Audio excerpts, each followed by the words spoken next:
Temp check. What kind of summer are we having this year? A family road trip summer? A beach bum summer? Or a wake me up when the sun sets summer? With Instacart, choose your own adventure and skip the shopping side quests. Where available, you can get ice cream delivered to your hotel, sunscreen to the pool, or cold brew to your bed. Well, door, in as fast as 30 minutes. Wherever you find yourself this summer, you can get the goods. Download Instacart for free delivery on your first 3 orders. Offer valid for a limited time. Minimum $10 per order. Excludes restaurants. Additional terms and fees apply.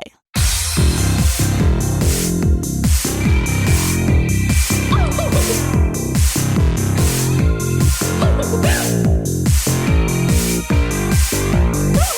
please think of the children!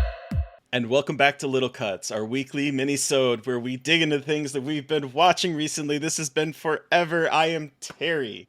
Ooh, I'm Mary Beth. I'm so excited we're back. This week we're talking about Fantasia, the wildest concert film, a Cronenbergian nightmare, more Fantasia, and director's cuts.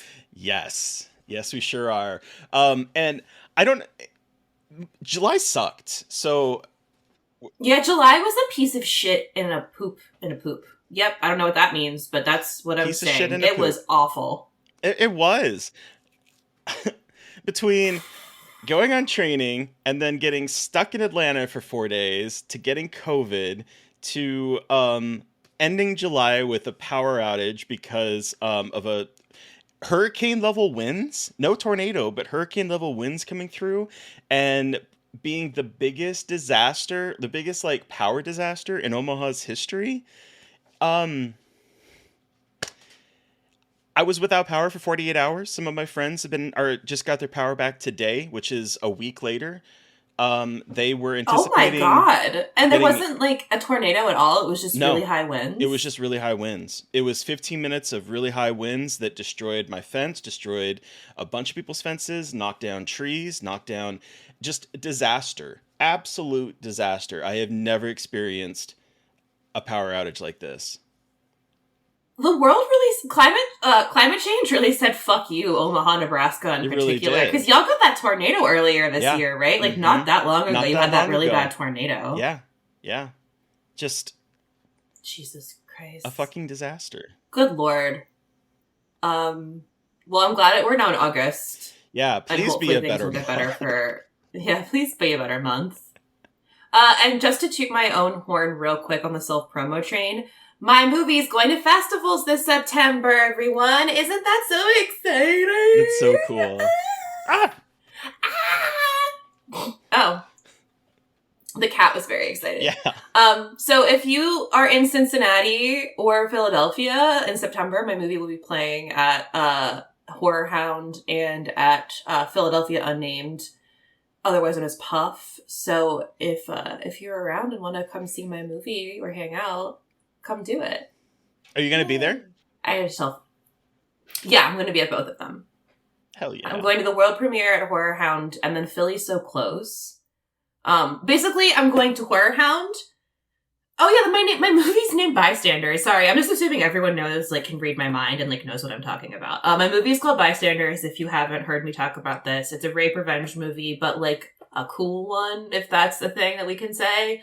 It's very subversive and not what you expect from a rape revenge movie, and we kill a lot of boys, so it's very fun.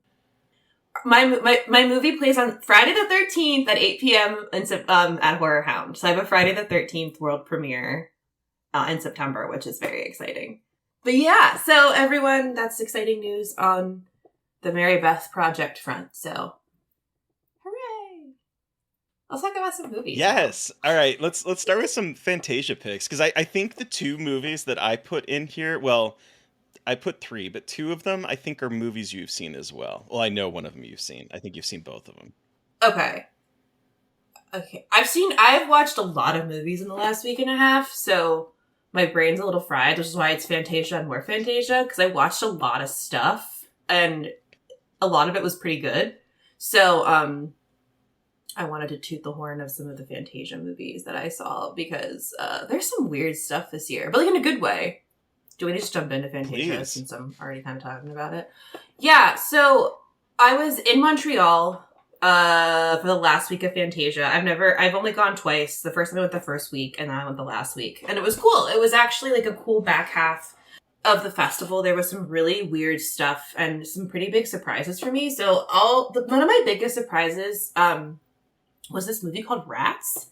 Okay. That my review posted on Dread Central if any of you have read it. But Rats is like not even a horror movie. Rats is basically like Adult Swim YouTube poop coming of age movie in the 2007. Okay. But it's not like, it's basically how you do a gross out nasty movie in the year of our Lord 2024 without being like horrifically offensive to everyone under the sun. Oh, all which right. I'm obsessed with. Because I feel like so many people are like, you can only make a ridiculous gross out comedy by saying gay slurs and making racist jokes and terrible jokes about all groups of people. And this movie said, actually, no, you fucking don't. And I'm obsessed with it. So the plot, it doesn't really matter, but the plot basically is this guy named Raffi is caught tagging his town's oldest landmark, which is a defunct telephone booth. Okay. And his mom, who is wearing a royal purple velvet jumpsuit with the word MILF bedazzled across the front, is dating Officer Williams, who is a female cop, who is absolutely the most repulsive character I've seen in a long time. Positive, because the actress who plays her is incredible. But basically this cop is like, I won't bust you for tagging if you spy on your cousin Mateo, who I think is dealing nuclear warheads to the Taliban. What? Exactly. This movie makes no motherfucking sense when you try to explain it, because it's like, what are you talking about? And I'm like, yeah, it sounds insane. And it is insane, because it's basically like an elongated Adult Swim short, but like not it's more grounded, which is a funny thing to say because this movie is not very grounded, but it doesn't go as crazy as like Adult Swim Yule log type scenario, Okay. but like it's very weird. Okay. The cop, Officer Williams, is just a bitch. She hates everyone. Everyone hates her. And it's basically the most ACAB movie I've ever seen. And I'm obsessed with it. Almost all the main characters are POC except for her, the white woman cop, which I find incredible. And, it has Daniel it's Ivan just in like, it. yeah. Sorry. So it's just like, it was a big surprise because it was not on my radar. It's compared to The Greasy Strangler and Street Trash, which is very funny. So it's got like a couple of like, I thought it was going to be grosser, to be perfectly honest with you. Like there are some gross parts, I won't lie, but like it's not like going to make you, it's not going to make you throw up. Okay. At least I don't think so. But I loved it. I had so much fun in the theater. It was full when I saw it. Everyone was dying laughing. Like it's ridiculous. It's not PC, but it's like how you do that kind of movie without being like horrifically offensive to everyone involved. Yeah, it's got a lot of heart to it, and it was just a good time. So, and Yellow Veil Pictures is, I believe, releasing that one, so it has distribution. So it's definitely going to be like one of those movies that a lot of like boys watch and are like, hell yeah. But I also think girls will watch it and think hell yeah, because I watched it and said hell yeah. So that's Rats.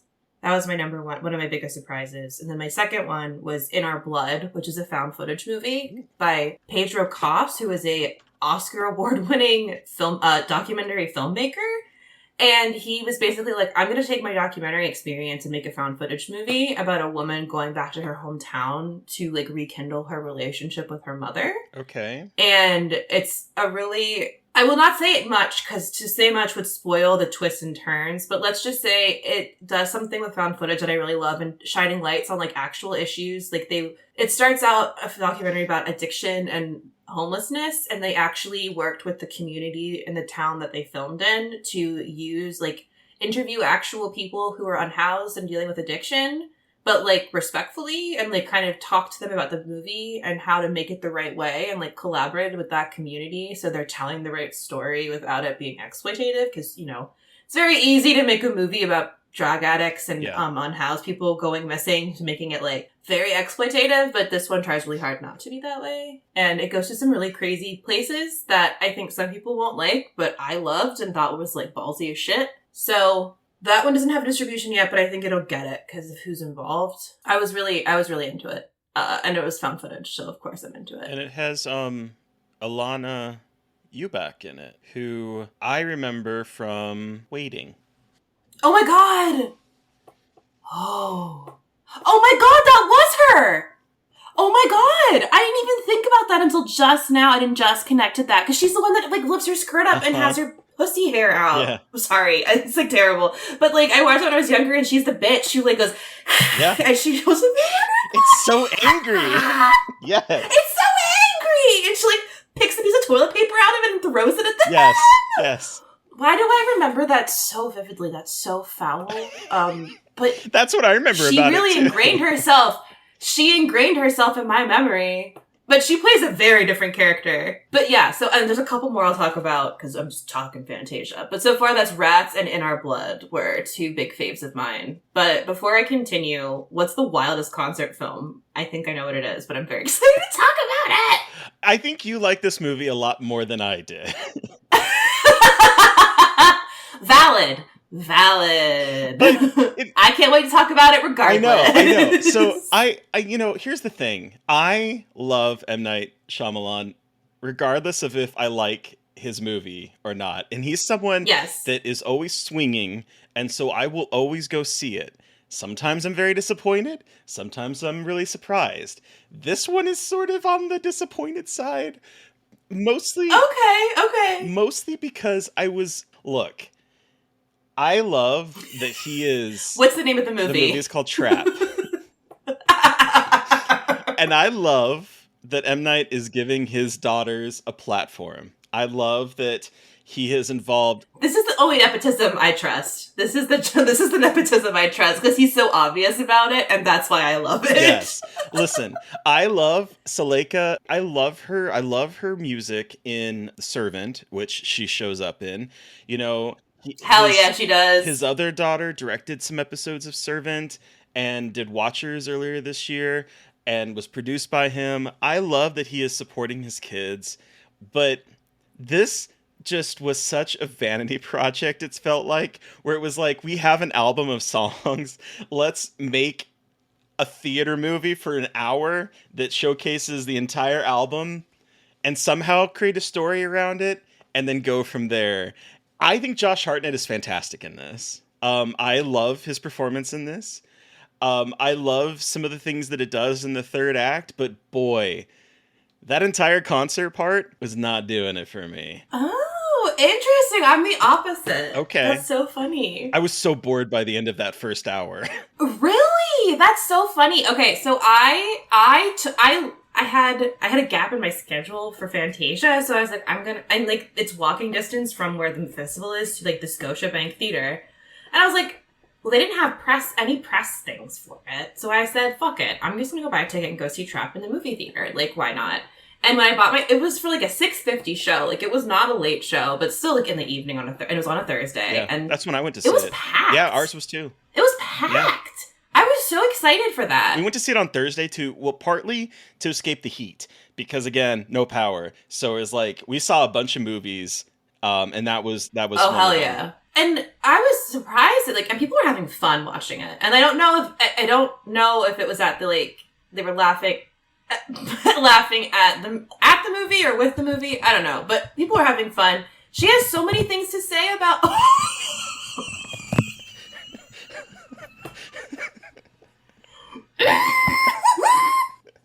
That's why we can't have nice things, Kat. I'm sorry. I have things to say about Trap. Oh my god, she keeps attacking the microphone. It's so funny. Stop! But okay, so, like, I understand any and all criticism of this movie to, like, be fully, like, I understand that not everything about this movie is going to work for everyone, and which is, like, the most M. Night Shyamalan movie thing absolutely. ever. Like, I didn't like Knock at the Cabin, I didn't really like Old, but, like, at the same time, like you said, I appreciate what he does, like, all of the time. Like, and as I've talked about on this podcast, like, The Village and Signs changed my life. Yeah. So, like, but for some, and you know what, we all know I'm a Josh Hartnett freak, so I was kind of primed to be very excited for this. And I think it's something about the movie was very charming to me because it wears its, like, intention on its sleeve. It's very earnest. And again, that's And that's not going to work for everyone because, again, Shyamalan's always very earnest in his movies. And I think that sometimes it really works and sometimes it's just really fucking cheesy. And while, yes, I think that this movie is cheesy, it worked for me in, like, the weirdest way possible. I think because it just kept getting fucking weirder and, like, nonsensical that I was like, oh, okay, so we're just, like, fucking around here. And then, like, when I kind of realized that it feels like Shyamalan's just, like, kind of fucking around and just being like, how weird could we get this? I was like, all right, you know what I'm gonna do? Turn off my brain and just be like, what's the weirdest thing that could happen here? And it was just a great time.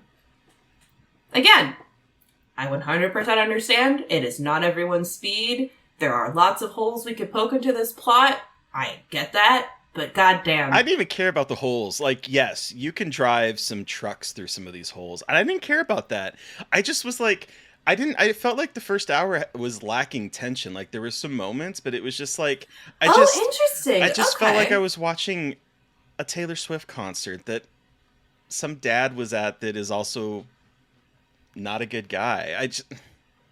I don't know. It just, yeah, that's it just fair. didn't. I mean, look, I get that. Me. Yeah. Well, regardless, love that M. Night Shyamalan continues to make weird movies that just, like, promote his children. Good for them. I think this is going to get me to finally start, like, earnestly watching Servant, so. You need to. That's all that matters, really, at the end of the day. Servant is a perfect show. It's a perfect series. I'm very excited to, like, really dive into it. Especially because you told me there's, like, found footage aspects in one of the episodes in a later season. Mm-hmm. There is, like, a really great found footage-esque moment. I'm very excited. But yeah, so, you know, I think Trap is, once again, one of those divisive M. Night Shyamalan movies. I think it's fun and dumb, and Josh Hartnett's really fucking good at it. He's great. He just gets to fuck around. Like, it's one of, like, the first time in a long time he's out of, like, a leading role. Like, he's in a lot of stuff as, like, bit parts. Obviously he was in Penny Dreadful, and if you haven't watched the original Penny Dreadful with Eva Green and him in it, and you gotta, because boy oh boy, if you want a fucking sexy gothic horror show, that shit is impeccable. Josh Hartnett forever and ever, amen. I agree. 100%. And then what's this Cronenbergian nightmare? This is another one I know you saw. I don't know why I'm beating around the bush. It's Cuckoo. And I was like, I don't know what yeah, so we both saw Cuckoo for reasons that will become very clear by the end of this episode. But yes, so this is Tillman Singer's new movie starring Hunter Schafer and the chameleon that is Dan Stevens. And it is, without giving too much away, it is about a 17-year-old girl who is forced to move with her family to a resort in the Alps because they build resorts, and they're going to build this new one for Dan Stevens' character. And weird things start to happen. But this movie, again, I'm not going to go any further than that because this is one of those that you want to kind of go in and explore what is happening. Because I will say, everything that happened in this movie, I was not expecting. This movie surprised the hell out of me. And which is really hard to do for me because I will sit there and my brain will just start noodling on the plot until I figure out what's going to happen. And I hate that I do that. I hate that I can't just turn off my brain and watch movies, but that is how my brain works anymore. And I was really surprised that I was not able to figure out where this movie was going. And it just keeps zigging and zagging. It has some fantastic performances. It has some really wild imagery. And it just reminds me of like a long-lost Cronenberg film, to be perfectly honest, in the best way. Definitely an early one. Yes. I feels like an early. It's got like the Brood kind of, they're not the same at all, but just like the vibes and kind of almost the cinematography. Yep. The Brood is it's what like the came Brood to mind. was shot in this. Yeah, if the Brood was shot in the summer, they would have very similar visuals, I think. And like, yeah. It's got Brood vibes, which Carter, I know that you love. Yeah. Yes, you will. Especially since it was the movie that Carter brought on the podcast. I still have that fucking book you gave us, Carter, It's that so beautiful great. book about the Brood. Ugh. It's so good. I absolutely loved this movie. I had a pretty good feeling I would like it. I really loved Lou's, that his first movie. And it was exciting because Lose was basically a student film, and hearing that Neon was going to give him money to make like an actual genre movie, I was so stoked.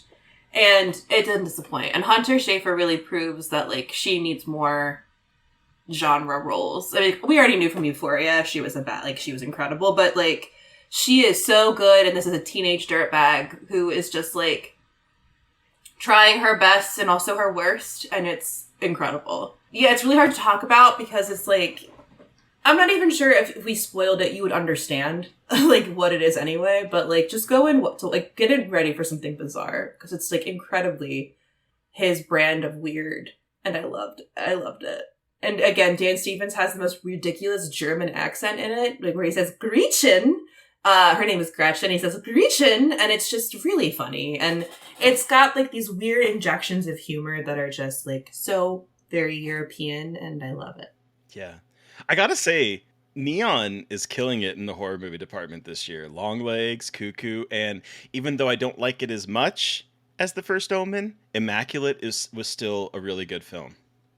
Hey, they've proven that you can really change the game with good marketing and with weird shit. It's all original weird stuff, too. Yeah. Like, and I think that is really cool, and I think A24 could learn a thing or two about marketing from these guys, because A24 has such a weird, spotty kind of history with marketing their movies, as I think a lot of us know. So it's cool to see Neon not only supporting and distributing like these original horror stories, but actually believing in them and putting the marketing support behind it so that it ensures their success. Like, Longlegs didn't make $50 million at the box office just because people liked it. Like, we know why people saw that movie. Yeah. So, show up for Cuckoo like you showed up for Longlegs. Yeah, because it's really good. I actually prefer Cuckoo to really Longlegs. I loved Longlegs, but I prefer Cuckoo. Yeah, I think if you want something like original, and again, it's not gonna like scare the shit out of you, but it's gonna make you feel really like unsettled, which I like a lot. Like unnerved, unsettled, a little bit confused, but not in a bad way. Yeah. I'm just glad movies like this are getting into theaters. You know what I mean? Like, just good, weird shit going like wide. It's just nice. It's a nice time to be a movie person, I think. As much as there's hellscape with like AI and with Marvel, I think if you are a big movie person and know what's going on, it's still a good, especially genre movies. I think it's a good time to be a fan. I agree. More Fantasia. Yes. Okay. More Fantasia. So there's a couple more I want to talk about, and I'll talk about others throughout whenever her head words. But the other one I really wanted to shout out that I loved was called Steppenwolf, which is a fucking bleak ass movie from Kazakhstan. Oh. So it is a dystopian movie from Kazakhstan about, it's basically like Mad Max. It's got Mad Max in Kazakhstan and a lot more misogyny vibes to it, where basically follows a guy who was a cop who is now a interrogator for the insert fascist military here. But when it all kind of breaks bad, when a bunch of like everyday people rebel against the government, he's like, oh, I'm actually helping this woman who's looking for her son. And so she and him set off on this journey across the wastelands to find her kid. And along the way, they meet a fucked up cast of characters, and everything is very bleak. And there is like basically no hope in the movie. Oh. But, you know, like one of those movies. Yeah. And like there's a lot of really... It's interesting because it's like a movie that has a lot of like random misogyny in it. Like, the woman has a really hard time speaking. Like, you can tell that she's traumatized and she is unable to speak because of trauma. And that is how I read it. Because the things that she's able to say are like, help me find my son, help me find my son. So whenever she can't find her words, he hits her to like help her find her words. And she finds her words that way. Which is like very fucked. But then on the other side of the coin, the whole time he's like encouraging her to like find her voice in other ways. It's like very weird. It's like, it's got that New French Extremity kind of like vibe to it where you're like, there's misogyny here, but like, is it because I haven't seen a lot of Kazakh movies? Like, is it and this is not excusing misogyny in any stretch of the imagination, everyone. But you know, sometimes there's cultural differences within these movies that like, maybe that kind of thing is not because I've talked to a couple people about it where they're like, yeah, because there is a lot of casual misogyny in Kazakh movies in a way that you wouldn't expect, but also it's cultural.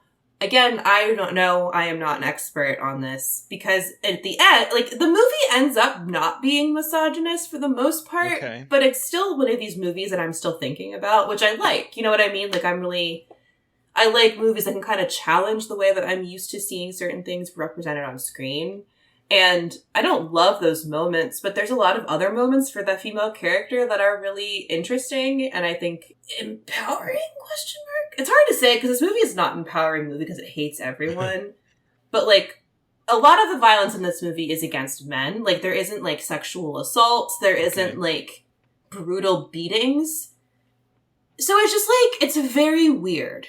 And I say that there's no brutal beatings because, again, like, it's a casual misogyny, but not like a, like, hateful misogyny. And again, I am not making excuses. It's just, I'm trying to, like, explain the weird levels of this movie that I'm still, like, because I think it's beautifully shot. I think it's a story we've all kind of seen before, but done in a really interesting way. Just, again, I've never really watched a lot of movies from Kazakhstan, and it's, like, their interpretation of the dystopia film, and it also is a, like, kind of, it shares the opening shot and the last shot is the same one as in another film that I cannot remember what it's called, but it's, like, paying homage to another, like, older American film, I believe. Okay. So yeah, I'm all over the place with it, but I think it's really interesting.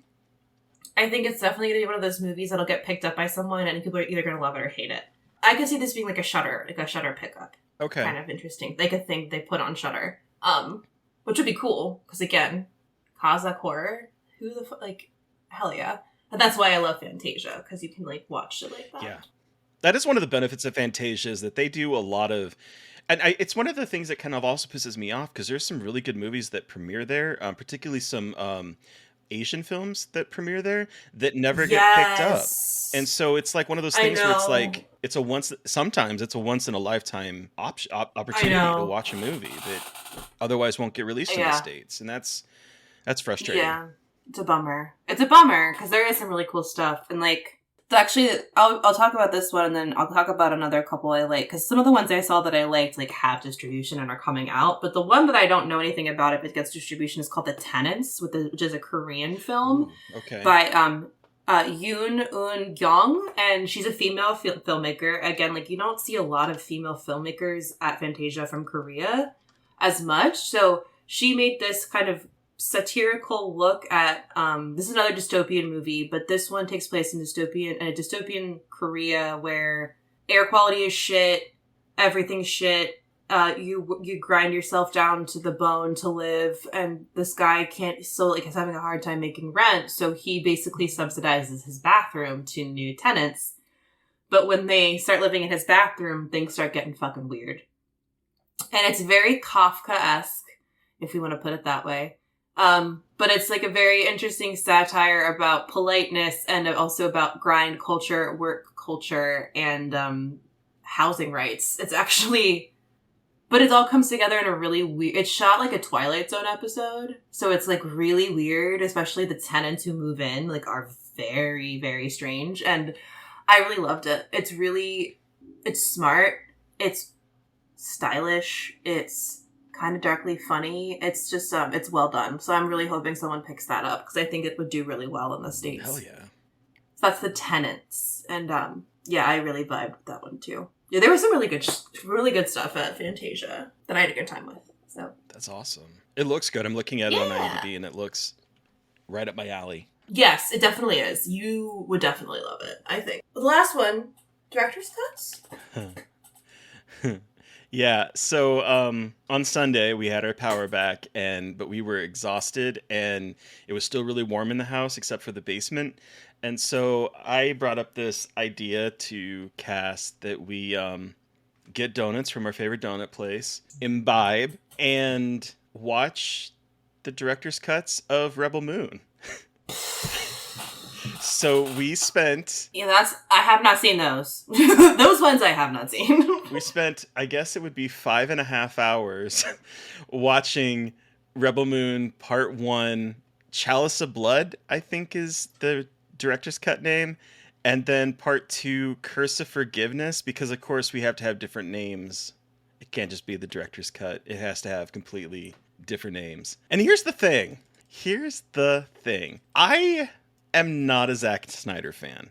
I like a number of his movies from his early output, but I've not really cared for anything from, I would say, his Superman movies onward. I kind of enjoyed the first part of Rebel Moon. It was 3.5 hours, part 1. I do think that in a different director's hand, this would have been a mini-series. This would have been like a 6-episode miniseries, and it probably would have played better. And it's very obviously cribbing from Star Wars and The Hobbit, and and to a weird degree, Harry Potter, as well as Lord of the Rings. It is cribbing from so many things that are arguably better. But there is an earnestness to this film, much in the same way there's an earnestness to M. Night Shyamalan's movies, that kind of won me over for part 1. Part 2 is a mess.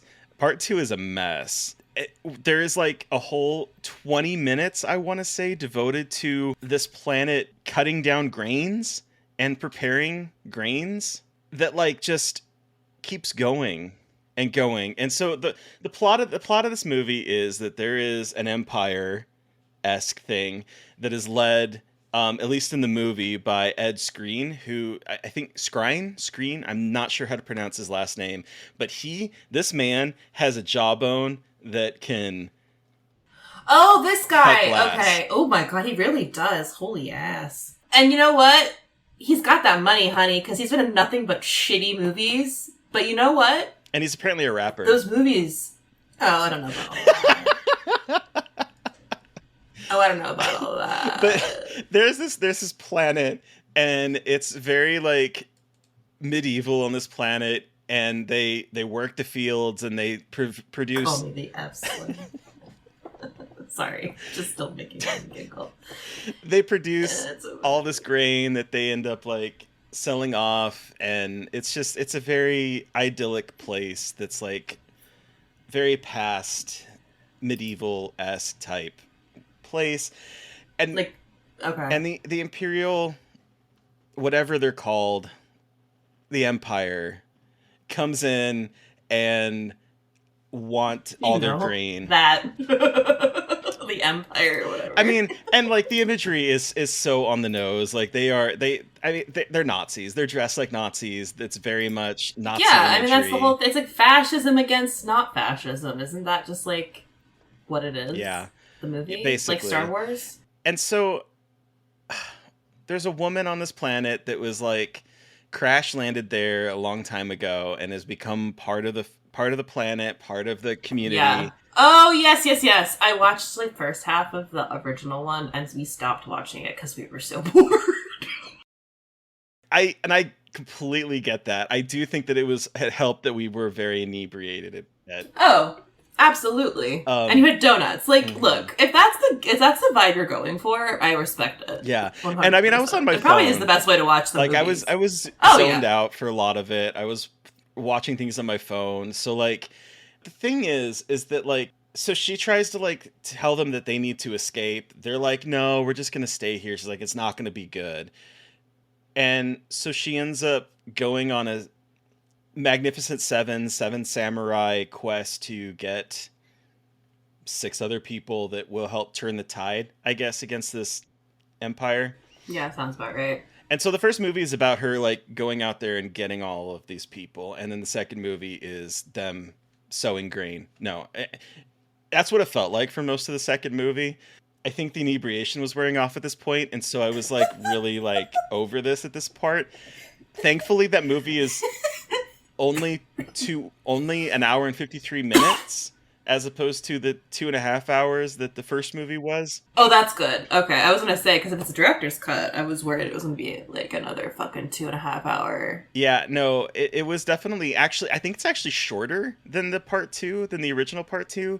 But like the first one is just like much bigger. But I don't know, I had fun. I'm not recommending people do what I did. And I'm not recommending, if you are not a fan of Zack Snyder, to watch this, because you will probably be as annoyed as I thought I was going to be. But I mean, I had a fun Sunday.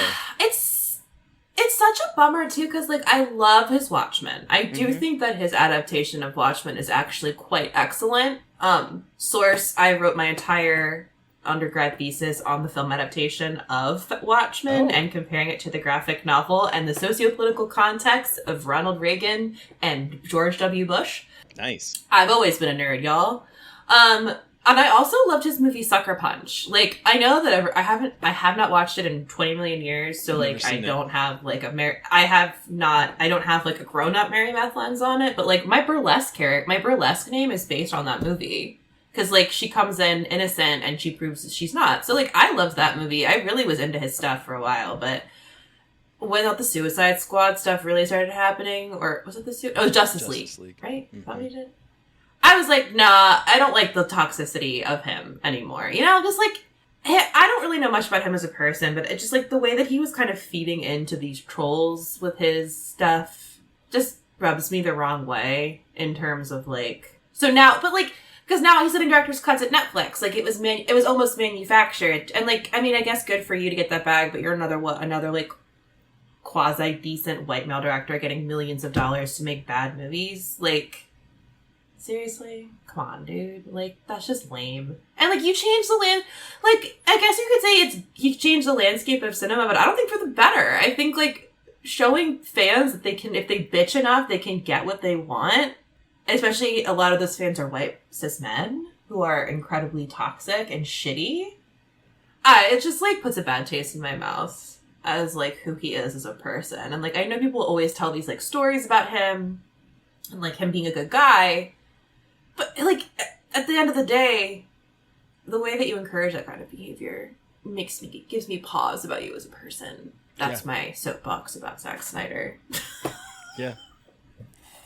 I'm glad you had fun. I'm so glad. Like, I'm glad that you had fun. And, like, who fucking cares what I have to say? He's raking in that fucking Netflix money a ton. But, like, can we just make movies that are real and not just, like, weird, like, don't seem to be actual real movies? Please? Yeah, I do think he's hit that point where it's like, okay, you need an editor that's willing to, like, be like, dude, yes, you really like, need to kill your darlings. Someone give you a mini-series. Like, give him a mini-series. Like, either let him have the space to actually tell something weird, or, like, edit him. Don't do this this wishy-washy. Like, he's not fucking Steven Spielberg. He's not M. Night Shyamalan. Sorry, but, like, I don't know. Yeah. Also, like, it's just Star Wars. I have not watched enough of it for that to actually be true. Rebel Moon fans, don't come for my ass. I mean, please. he really embraces the R rating in these director's cuts. There is a lot of really bad CG blood. It reminded me of, like, I'm glad that we can do terrible CG blood with budgets of hundreds of millions of dollars. We can make our blood look like absolute worse than Hammer blood. That was literally red paint. It reminds me of, like, 300, but, like, taken to the nth degree in terms of, like, this. Oh God! There's a lot of head bashing. I didn't. A lot of people get. Is there any dong? Any dong? No. There's some male butts, and there is a lot of full frontal female nudity in the opening bit. Okay. And there's a cute little Disney creature that turns into a suicide bomber and kills a big chunk of the empire. All right, cool. So that does it for this week.